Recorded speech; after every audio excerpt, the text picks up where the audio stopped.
So hi, everybody. My name is Kimberly Sirota, and on behalf of the Gout Support Group of America, I wanted to welcome you all to our very first GSGA question and answer session with our GSGA co-founders. So before we really get started, I wanted to introduce our GSGA co-founders, Gary Ho and Dr. Chris Parker. For now, I'll go ahead and turn over to Gary and then Dr. Parker to introduce yourself. Well, I'm Gary, and again, I'm a co-founder of the Gout Support Group of America. I've lived with gout since 1993 or 1994, so it's been quite a few years, and gout really threw me for a loop for the first 16 years of my journey before I was diagnosed. And I'm so happy to be a part of this, this support group. We didn't have a support group when I was first diagnosed with gout, and just remembering trying to figure out what, you know, gout is and how to manage this disease. I mean, you type it into the internet and you're going to get all kinds of answers. And so I was thoroughly confused. So glad to be here. Yes. Well, and I'll jump in from there. So I'm a rheumatologist, and many years ago, I don't remember exactly how many, Gary, 10, when you came to see me, maybe longer. You know, the problem with gout, and certainly in Gary's situation, and many others, so you're not alone, is many people take a very long time figuring out what they have, right, before they could ever get to a treatment. And then worse, what Gary had shared was there's so many fairy tales and folklore and old wives' tales that go along with how do you fix gout. So that once we got his really tuned up and fixed, and he quit having flare-ups and life is better and all that kind of stuff, which is great.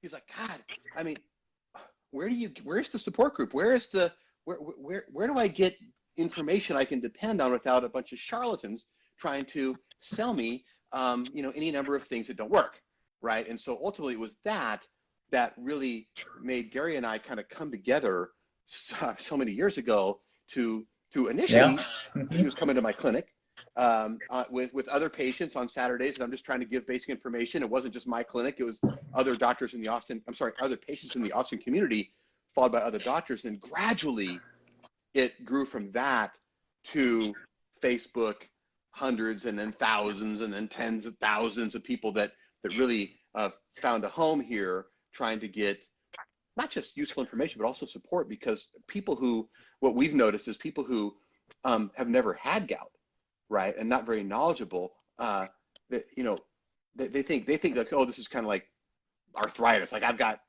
wear and tear too, and you go, no, this is way worse than that.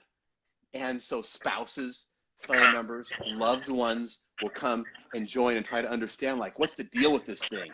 It's so bad, right? And so we really try to kind of help and support in all levels, education and reassurance and just emotional support. So that ultimately is what got Gary and I kind of here.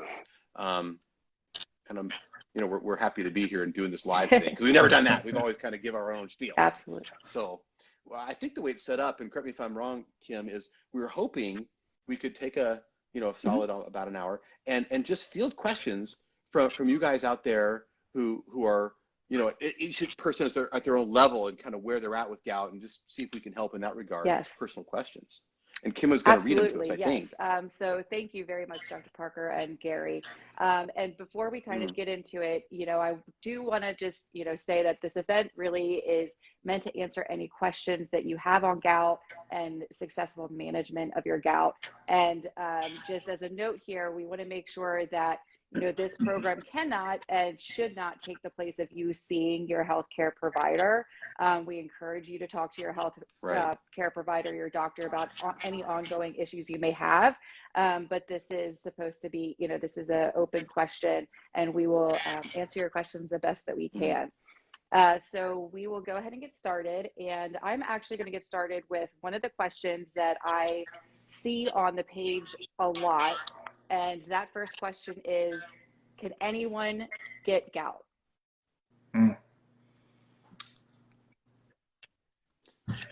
Yeah, I'm happy to jump in there. So the answer is no.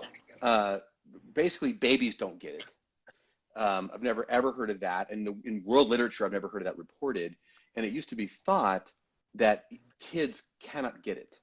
That's not true, actually. So I do have not very many. It's quite uncommon in kids, but I do have kids in my clinic who are referred from pediatric rheumatologists. So they're pediatric rheumatologists recognizing this person has gout, and then they refer to me because they're like, geez, Chris, you take care of gout all day, every day. So they just want them to come to see someone who does this all the time from a specialist. But again, those are very uncommon. But once you get past that, meaning could any adult, and so I'm going to rephrase your question, Kim, could any adult get gout? The answer is yes. Any adult could get gout. It's definitely more common in men than women until women get to menopause and their estrogen levels fall and their uric acid levels can rise and they can get caught up, if you will. But anybody can if they're an adult, and very few kids. There are very few, I'll just say pediatric age. Great. So this next question, Gary, I'm going to ask you. How often should you check your uric acid levels, and how do you test at home? Great question. So, one of the first things I learned as a gout patient is how important uric acid is to manage gout. If you're diagnosed with gout, when your uric acid level hits 6.8, that's basically the saturation point. So we basically say if you're at 6, you need a fix. So if you're around 6, you're going to need to do something to lower your uric acid level. Now, once you get diagnosed, when you first are diagnosed, typically you would see your doctor or rheumatologist maybe once a month, to monitor your uric acid level through a blood test. It's important because, that's one of the first things that they're going to do. They're going to take your blood test. They're going to figure out where you're at with your uric acid level. They're going to put you on some type of preventative medication. There's a couple of great ones out there. Allopurinol, which has been around for a while, and maybe Chris can speak to that later. And then we have the other option is with Uloric. I actually use both. There was a time when I used Uloric, but then because of insurance, fighting with the insurance, I had to switch back to allopurinol. In my opinion, I think one medication is probably slightly better than the other, which is the Uloric, but the Uloric is a little bit more expensive. All that to say that as you're taking your preventative medication, your uric acid level should drop. And that is why it's so important to go get a blood test from a doctor or rheumatologist often in the beginning stages, because you need to figure out what dosage is correct, right? So everyone's dosage is different. For myself, for an example, I take about 450 milligrams per day of allopurinol religiously. Every morning I take it. And I've been taking it since 2010, some type of preventative medication. So as your uric acid level drops, you'll be able to figure out what that good dosage is. And also I want to say there's I see a lot of comments in our Facebook about, Gary, I'm on like 100 milligrams right now of allopurinol. I don't understand why I need to up it. It's so important that you have a working relationship with your medical professional, because they can basically tell you if the dosage needs to be up. But in my opinion and my experience, I think 100 milligrams of allopurinol is basically the introduction. They're trying to get you onto the medication to get you used to it. But side effects, very few. Some people report that they are tired when they take allopurinol. People like myself, I don't see a side effect at all. I'm totally good with it. And then Also, you guys, nowadays we actually have the ability to test our blood at home. There's at home at least one company that I use, UA Sure, and you can basically test your UA level at home. How accurate is it?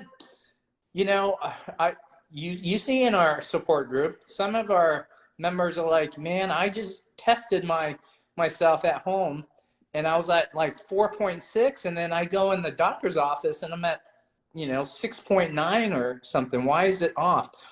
I can tell you that the best way to use this at-home uric acid is as a baseline. It's almost like a scale.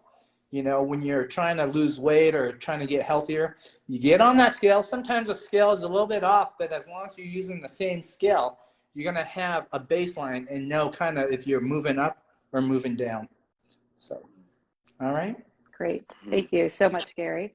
Sure. So, Dr. Parker, I'll send this next question over to you. Yeah. What new, if any, medications are on the horizon for gout, and what innovations in the treatment of gout over the next 5 to 10 years are you excited about? Well, I'll say that the beautiful thing about being involved in medicine is there's constantly, new technologies coming, constantly. And so with that in mind, I tell other doctors, hey, it's great to have new technologies for sure. But in the world of gout, here's my thinking.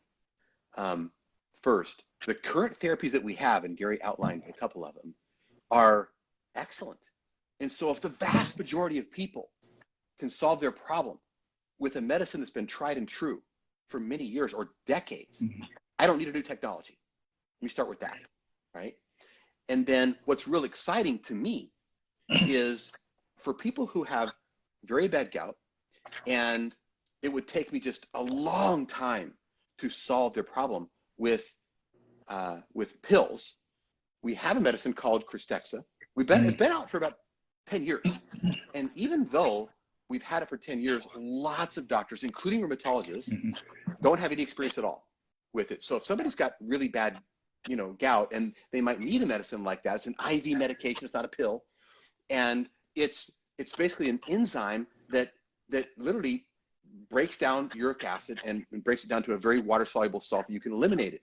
Why am I bringing it up now when you ask about new technologies? Well, it turns out that the FDA just approved new literature in that package insert that if we give that medicine, Krystexxa, with a medication that we use for rheumatoid arthritis called methotrexate, that combination actually dramatically improves how well it works and the safety profile. So it's freaking exciting to have a tool that I'm very familiar with become better.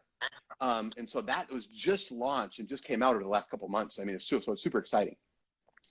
And then to give you 30 more seconds on that, now really getting to your point about new technologies. Well, if that wasn't exciting enough, the people that make that stuff continue to try to make it better, hone it. It's like having a knife, make it sharper, make it better, or something like that. So that's going on. And then the world of, not just modern medicine, but I'll call it capitalism, right? So if one pharmaceutical company is just doing great things with this one, and some other, big thinkers kind of go, well, how can I make a better mousetrap? Is that going on? Yes, it is. Now, will they ever get it to the point where it'll become FDA approved and become a tool in my toolbox? I don't know, but sure, it makes me, excited for sure. But I'll say with the current, I will kind of wrap up with this, with the current tools in my toolbox, allopurinol, Uloric, Gary mentioned Krystexxa for people who are even sicker. I mean, almost everybody I can fix with that. Now I'm just down to that few percent that I still can't get. Yes, I need new technologies, but I don't want anybody thinking like I'm struggling to fix most people. So this was another question that's come up a lot on the page. Someone's saying, I can't take allopurinol or Uloric due to side effects. What can I do? Yeah, well, that actually is pretty common. And what I'll tell you is, and what I tell the patient I'm working with is I need to deeply understand why you cannot take it. So what is that side effect that's occurring? And many times, if I understand that in depth, then I can identify a workaround so it becomes a medicine that you haven't put an X on. Literally, it is excluded as a possibility for you. Now, if you say, well, in this case, I cannot take it because I developed a horrible allergy to it and there's just no workaround. And then I tried the other one and there's still no workaround. Then I go, oh, okay. So have you had that happen with pills?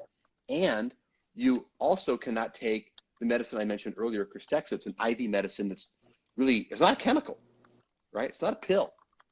It is a protein, which is exactly why it has to be given IV, right? If you just swallow a protein, you'll digest it, right? So this medicine is still in my toolbox, and I would be very surprised if they said, well, I can't take that either.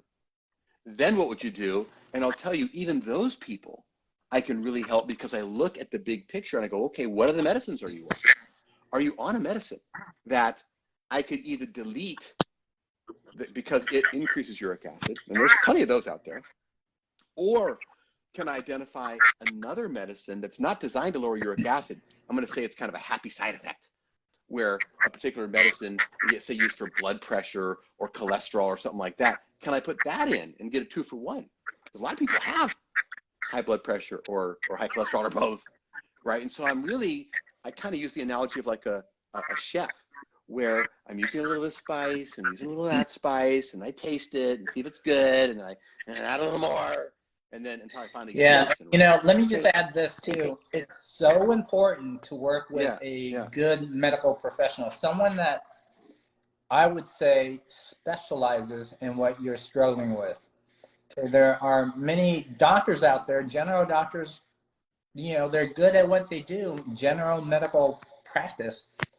That when it comes to specifically gout, I mean, if I had, a heart disease, I would go to, someone that specializes with the heart, same thing with the back, and, cardiologist. So I think if you find a good rheumatologist or someone that's knowledgeable, they're going to do a couple of things. They're going to do a full blood work panel on you. They're going to figure out how well your kidneys are working. And how your body is responding. And they're going to know how to tweak, and they're going to be able to come up with some type of management program for you. Everyone's different. I hear this all the time also on the support page. Everybody's different. We all have different experiences. That's right, and that's why it's so important to go ahead and connect, if you can, to a gout specialist. That way they can work personally with you to create a management program. Mm-hmm. Absolutely. Great. Thank you both. Okay, so this next question, the first part I'm going to direct to Dr. Parker and the second to Gary. Can you give me an explanation of trigger foods, specifically whether there is a real scientific basis to them? So Dr. Parker, if you could answer that, and then Gary, if you could go into, I know when you measure your uric acid at home and how you have found what yours, your personal story of that. Okay. Yeah, I'll jump in on that one. So trigger foods. My feeling is absolutely there's trigger foods, right? And patients know. How do they know? Because they've identified the pattern. Right? They go, oh man, every time I do this, this happens. And I do it again, and the same thing happens. And I do it again, and the same thing happens. And I go, stop doing it. Stop doing it. Right? You've convinced me. Right? Now, if you said, is that trigger food the same for everybody? No. Gary said it earlier, everybody's different, right? And so if you said, well, I know that, but could you identify some that are common trigger foods? I would say yes, I could. These are things that I hear of that are very common. So if you go, well, what things are really high in purines to get broken down to uric acid? Could that be a trigger food? I'd say yes. And what that looks like, well, I always tell people organ meats like liver, kidney, brains. That'd be like sweetbreads. Out here, I'm in Texas, right? And so you know, people eating a lot of sausage, right? Everything that falls on the floor becomes part of the sausage. Okay, that's the unfortunate situation. So if you go, oh, and to that, we have a great big old, you know, having adult beverages with my stuff. I go, well, it's a combination of, you know, lots of purines coming in. And the thing about alcohol, and especially beer, is there's a lot of purines coming in, and all alcohols can inhibit your kidney's ability to excrete it. Double whammy, right? And so what I tell people is you got to be careful when you're having high purine foods with alcohol. I'm not saying you can't have those things. I feel like the good Lord made those for a reason and we should enjoy them, but we have to be careful if we're having those things. And I think Gary's going to talk about how, you know, he is able to successfully, like most of our patients, if they check their uric acid and they know it's controlled, they can enjoy those things, right? But you have to be careful. So trigger foods, high purine foods that are very high, organ meats, shellfish, and alcohol, especially beer, are going to be my top. And then, believe it or not, I'll leave you with this. Could fasting trigger a gout attack? Yes, yes. Why? Well, our bodies like homeostasis, meaning they like things to be the same oxygen level, same temperature, same everything. And so if somebody fasts, their uric acid may, let's say it was high, say it was 8 or 10 or 12 or whatever, it rapidly comes down, bang, that could trigger a gout attack because it's a sudden change. So gout attacks can be triggered by rapid going up, like the high purine foods, or rapid going down, fasting. We don't like rapid, we like smooth. So Gary, pick up from here and help us enjoy all the things. So that we yeah, want, right. Successfully. You know, like all things. My philosophy is all things in moderation. When I was first diagnosed with gout, if you look back on my journey, you know, when I experienced my first gout attack at the age of 24, I bet you $1 million that I probably had been suffering with this disease years before hitting 24 and experiencing my first gout attack. So because I'm prone to gout, my uric acid level, I'm sure, was way above 6, way above 6 for years, which basically made my body produce uric acid crystals around my joints. And ultimately, I experienced my first attack. And as you are not managing your gout through the years, it actually is a progressive disease. And so the gout attacks become more frequent and they become more painful, and you know, and they last a lot longer. It used to be when my first attack came, it lasted a day, maybe a few days. And by 2010, like 16 years of living with gout, they would last for months at a time, you know, and it affects your mobility. I was in a wheelchair, Gary saw me in a wheelchair. Crutches, you know, that's no way to live. Yeah. But basically, it's so important when we're talking about diet. One of the biggest things that I've learned is that diet is great. I mean, having gout, actually, for me, it's a blessing in disguise because, you know, it's really encouraged me to live a healthier lifestyle. In fact, when I was diagnosed, I think I weighed like 230 pounds. Yeah. Yeah, I was at least up there. But once I had, you know, I managed my gout, I was able to, you know, start eating healthier, understood what is good for me, what is bad. But diet alone is limited. I think we need to really stress this because if you're focused on dieting alone to try and manage your gout, you might be disappointed. You're probably going to be disappointed. And in fact, I think, Chris, you can tell me if I'm correct, but I think diet is limited up or down movement of uric acid 1 to 2 milligrams at the most. And so if you're like that's right. sitting there and you're eating a certain food and all of a sudden the next day you have an attack, well, it could be the food, but it could be that you're basically at your uric acid level consistently is at 6 or 6.8. And eating that food basically puts you over the edge and then it triggers it. So it's not necessarily the food, it's more so, I think, just how long you've had gout unmanaged and how high your uric acid level is. So that, I think that's key to point out.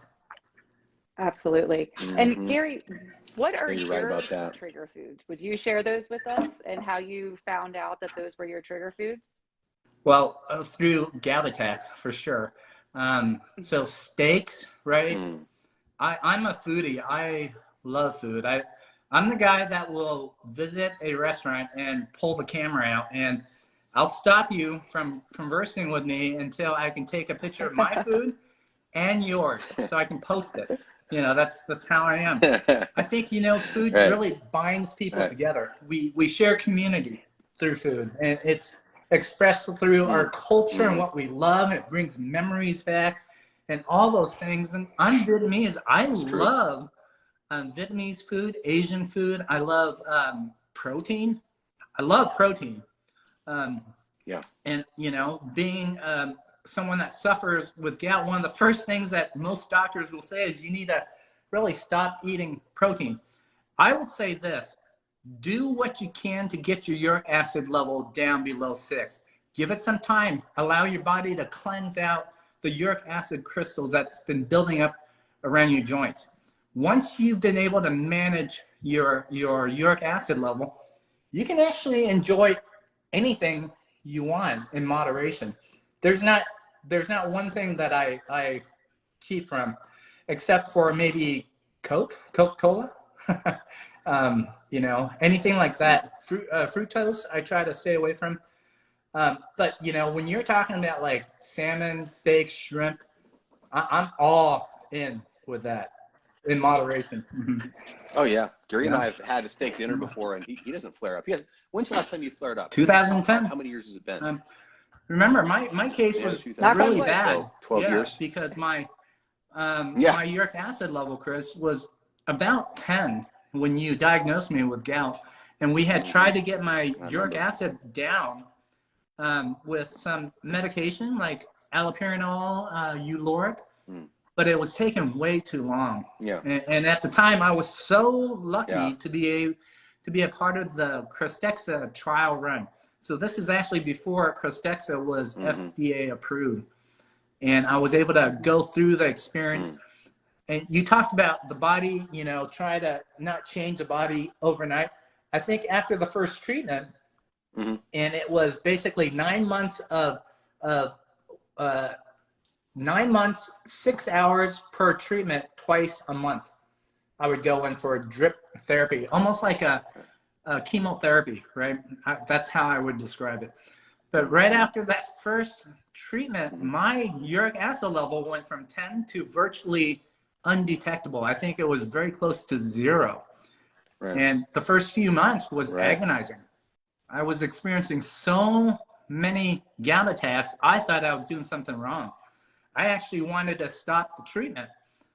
Thank God I spoke with you and you kind of explained to me, you know, that we're on the right course. This is to be expected. And that's why you have your indomethacin, Gary. Take it, right? That's why you have your medicine. Well, that's right. And the point is, it's radical for your body to immediately go from 10 to close to 0. But the beautiful thing is, and you might remember that within a 8 to 12 weeks ish, all of a sudden, yes, you start moving better, feeling better. The intensity and frequency of those flare-ups starts diminishing. You're like, oh my God, I'm starting to become reborn, right? It's a beautiful thing, but yeah, at the beginning, you got to gut it out. And I'm going to add this too. I see a lot of posts asking about, you know, I started taking my allopurinol and the attack came on. You know, I see some advice saying, hey, stop taking the medicine. Maybe Chris can, if you can talk to that, I think that's important to kind of. Yeah, I will. I was, let me comment on that. So, and I think this is really, this is my day, you know, my day job is taking care of patients. My night job is doing education for doctors most of the time, right? And I'm telling them when these kind of things happen, you have to tell the patient that when you start these medicines, it doesn't mean flares are going to stop immediately, right? Because as that uric acid is dissolved from your body and deleted, you can still have flare-ups. And really it's the doctor's fault for not preparing your mind and educating you to like, hey, you got to hang in there. Don't stop your medicine, right? Stopping your medicine just makes your uric acid go up and you're not making progress anymore. So what I tell people is we want to start your medicine, your uric acid lowering strategy, whatever that is. And in my mind, it includes, you know, there's a nutrition arm and there's a medicine arm coming together, dovetailing so that, as Gary mentioned, and we'll want to say it over and over, so that that uric acid gets and stays below 6. So that way, every day, the uric acid crystals are dissolving away. And I know if you're having flares along the way, eventually there's no more crystals and therefore there's no more flares. But while that's happening, I want to help my patients through it and help them not to stop their medication, right? And so that's to your point. And thank you for letting me stress that. You don't stop your medicine because you want to kind of stay down there. And then to follow up a little bit on the diet part, because most of our members have their head totally around just diet alone as a strategy. And what I tell people is the value of checking your labs is this.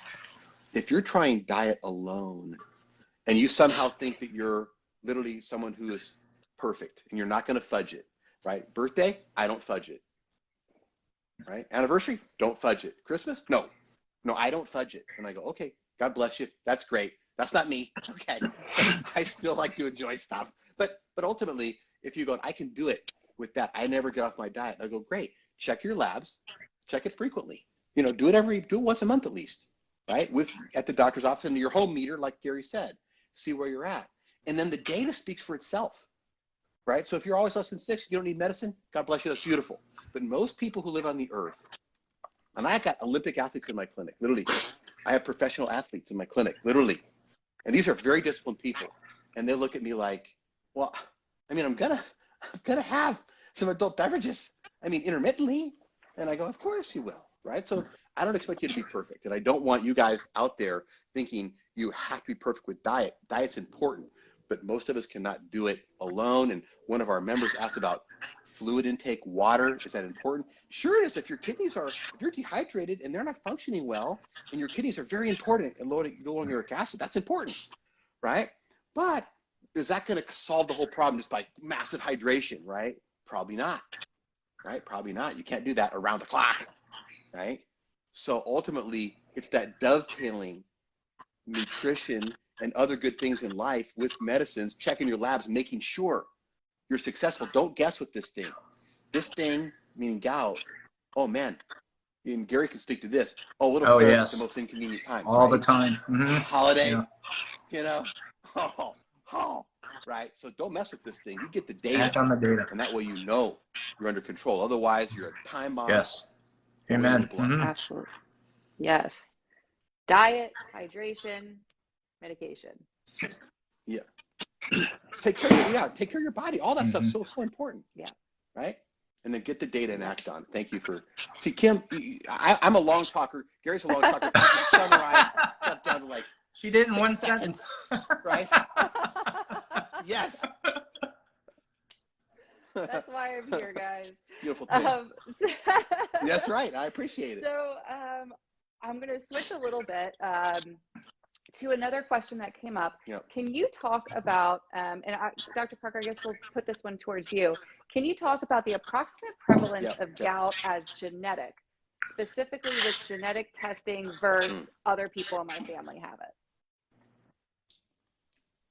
Yeah.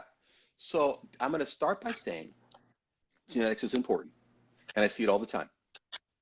Right? Saw it with a lady today in my clinic. Her dad's got gout. My family, my dad's got gout. Brother's got gout. You know, I mean, some people are uric acid making machines, and there are, you know, ethnic backgrounds that seem to have a lot. So like, you know, Polynesians and Asia and stuff like that compared to some other members. But here's what I want you to know: gout, no matter what your genetics is, a common illness. Sure, it's more common in some families, but ultimately, what I'm teaching other doctors, right? I'm trying to get their head around this. I go, guys, gout is a common illness. So I know you can diagnose gout when someone has a great big swollen big toe. It's very common, right? It's like the most common joint. But I don't want you to think that it can only occur there. And I'm trying to get other doctors to go like, listen, that same presentation in a midfoot or an ankle or a knee or a wrist, because it's a common illness, you got to include gout as a possibility.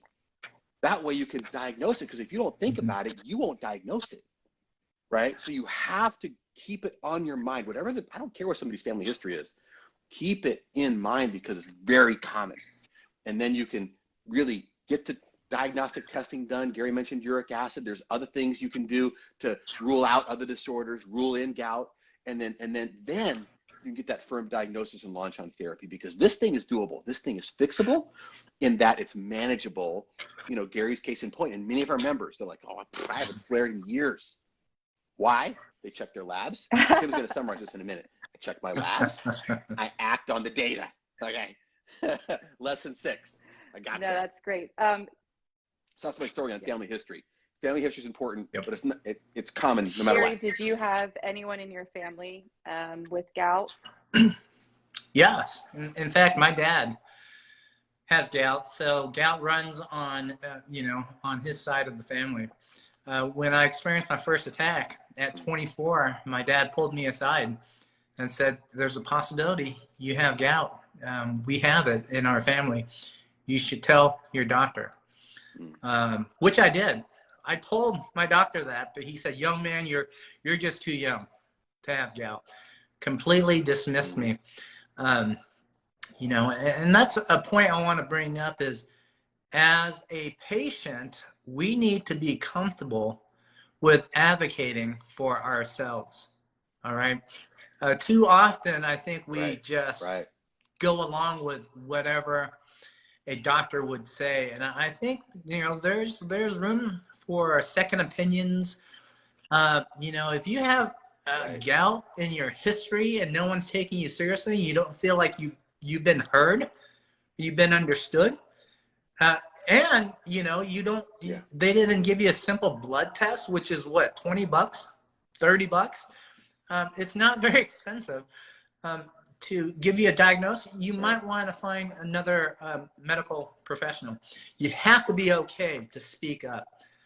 If you find a good medical professional, a specialist, they're going to be able to sympathize with what you're going through. And if they don't have some type of a, plan, they can definitely refer you to somebody that can. Yeah. Yeah, that's great. So Gary, you talked about testing for uric acid levels. Dr. Parker, do you believe that uric acid should be part of a routine testing? Yeah, I think that for certain circumstances, right? So if somebody's having, intermittent arthritis or even a constant arthritis problem, gout should be on the list of possibilities, right? There's all kinds of other types of joint problems out there. There's rheumatoid arthritis, and there's psoriatic arthritis, and all that kind of stuff. So when I'm teaching other doctors, I go, listen, guys, you're going to have to keep gout on the list no matter what, right? So then they need to go through the diagnostic testing. I like to use the analogy of like a detective at a crime scene, right? You don't want to put the wrong guy in prison. That's all wrong diagnosis for what I do, right? So you want to get the bad guy in prison. How do you do that? Get all of the data, circumstantial evidence, hard evidence, fingerprints, everything, then you know. And your question is uric acid part of that equation? Yeah, sure it is, right? And Gary brings up it's easy and inexpensive to get. Sometimes you have to do more than blood tests, right? To me, I order a lot of x-rays, as you might guess, and other imaging techniques, right? I do CAT scan, I do MRI. Why? Well, because sometimes it's not completely obvious, right? And so I kind of go, listen, let me get all the data, and I'll tell my patients this all the time. I go, listen, if I show up in the fingerprints or on the murder weapon, this is going to be easy, right? But sometimes it ain't that easy. So then I got to go, let me cast a wide net. Let's get some x-rays. Let's get some labs, maybe some, an MRI if I need it, and then circle up. Or if there's a great big sick swollen knee in front of me, I go, listen, this doesn't sound very fun, but if I put a needle in there and pull that fluid out, number one, I can put some medicine in there. Number two, I can send that fluid to the lab and I'll tell you exactly what's in there. And they're like, okay, that doesn't sound fun, but I kind of want to know. Let's do it. And I go, great, let's do it. because that's a very valuable diagnostic test if I can. So I use all of Right. that to bring it together. Uric acid's easy. So That's that a good leads point. me to a question that I see a lot as well. If when you're experiencing a flare, a lot of people will say your uric acid levels look normal. Is that normal? Is that what you see? Yeah. So I'm glad you brought that up because, you know, lots of doctors have, it's counterintuitive, right? You think, oh, if I have a gout problem and I check my blood, the uric acid should be high, right? It just makes kind of sense, if you will. But I like to remind people all the time, the good Lord gave us these very complex machines that doesn't always work like you think it will, right? So it's a common observation that during an attack, your uric acid level may be a lot lower than usual. Why? Because it's true. Now, it's not everybody, but it's true.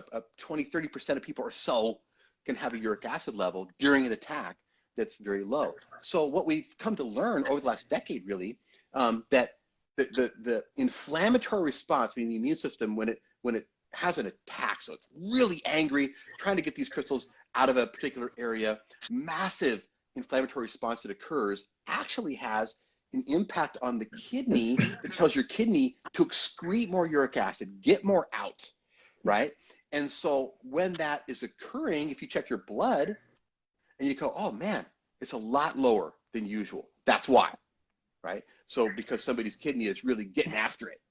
Now that doesn't happen to everybody though. And so to me, the important teaching point is this. Oftentimes for really the doctors and medical community more than patients, I go, listen, here's the thing about that uric acid test. It's not the whole show to figure out who has gout and who doesn't. It's absolutely critical in management, right? You need to know that. But to diagnose gout, it's only a piece of the puzzle because some people can have a uric acid, to your point, Kim, your uric acid is normal during an attack. I don't want you ruling out gout because of that, right? And then the flip side of that coin is a person with psoriatic arthritis or rheumatoid arthritis could easily have a high uric acid and not have gout, right? So you got to really look at the whole thing. And Gary was talking about someone who's really willing to look at the big picture. Now that is much more likely to get you to I think you're diagnosis. totally correct, Chris. And I want to say that as a gout patient, you know, it took years for us to get to this point, and it's complicated. It's not like one thing puts you here. I remember actually visiting you, Chris. One of the things that we saw was that I had lost some of my kidney function. I don't know if you remember, but I had to go see a kidney specialist. And honestly, it's because during the 16 years of unmanaged gout, I was managing gout with pain management therapy. And that honestly, that is how most ERs, for example, will work.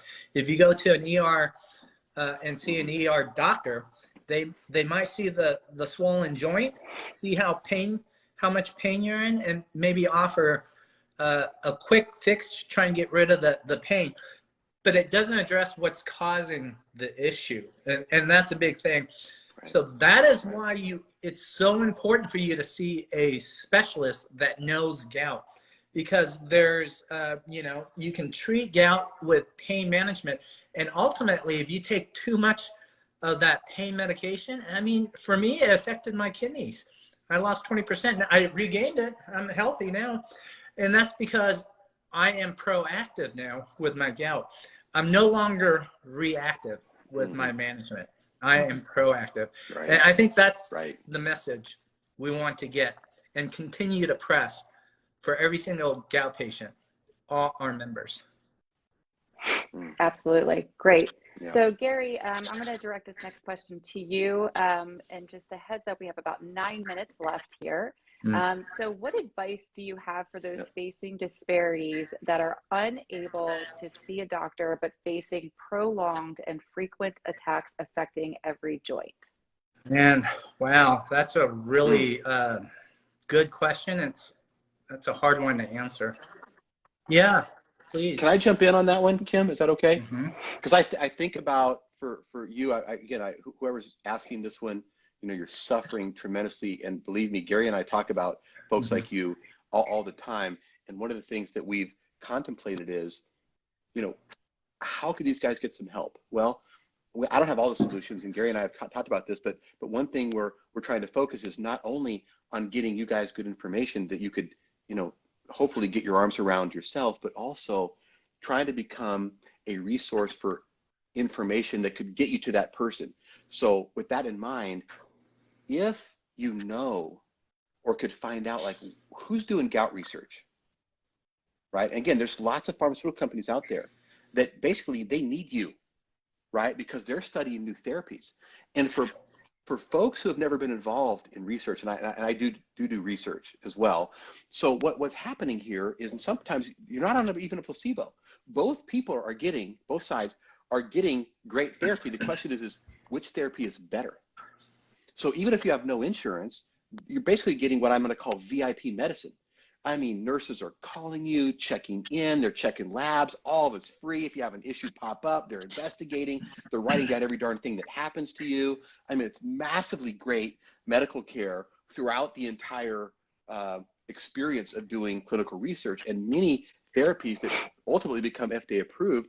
Now, the drug company, they want to know, well, what's the safety profile of this thing over time, chronically? And so these patients then get put in what's called open label extension, meaning you just get to stay on the medicine and they just observe you over years, right? So could that solve some people's problem? Yes, if you can get into one of those trials. So we're trying to compile lists of, different cities where they have gout experts. As Gary mentioned, you want to see a gout expert or someone very knowledgeable in gout, rheumatology, nephrology, something like that. And we're working toward getting just lists of like who's doing research, and that way you could potentially get involved in a Thank trial. you. There is a website called clinicaltrials.gov that we can Thank you. we That's can right. put that website, the link in on the Facebook group, and actually it was just posted. We actually had just done a blog of clinical trials, and Josie Cooper has shared that blog in the chat. You can also check that out on our Facebook page to learn some more. Okay, thank you, Josie. So the next question that has come up a few times in the chat is, can you do natural therapies like tart cherries, celery? What is the role of those? And what is the role? So we'll start with Dr. Parker and then go to Gary for that one. Yeah.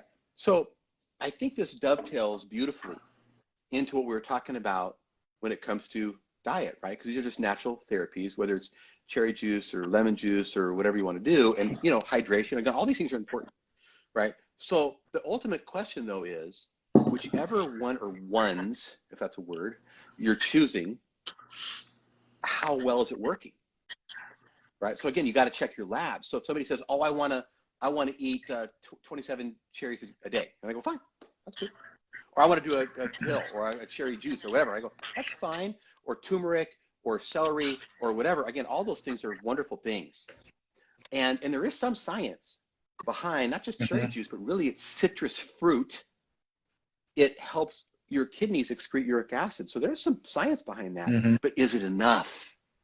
That's the question. And really that's the answer is feel free to do those things as long as that supplement's not going to cause harm. I mean, arsenic is natural, okay, but I don't recommend people take it. So go ahead and let's check your labs and see how well it works. Chris, I remember when I first connected with you, I was so proud of information I wanted to share, my, how I've been managing gout for the last 16 years.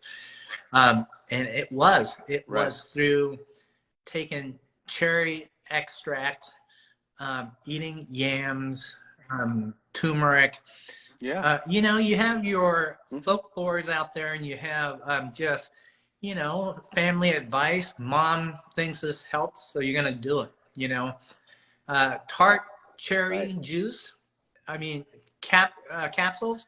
They're huge. It's fine. I don't think it will harm you. But to your point, Chris, I think we need to be data driven. This is a disease that can be monitored. You can see if you're potentially on the verge of getting an attack. You can find out if your uric acid is at the point where your body is producing uric acid crystals. And if it is, it's just a matter of time before you get an attack. And I think too, often, like in the past, when I was trying to manage gout on my own, I would attribute some of these methods as success because I would take maybe the cherry extracts, right?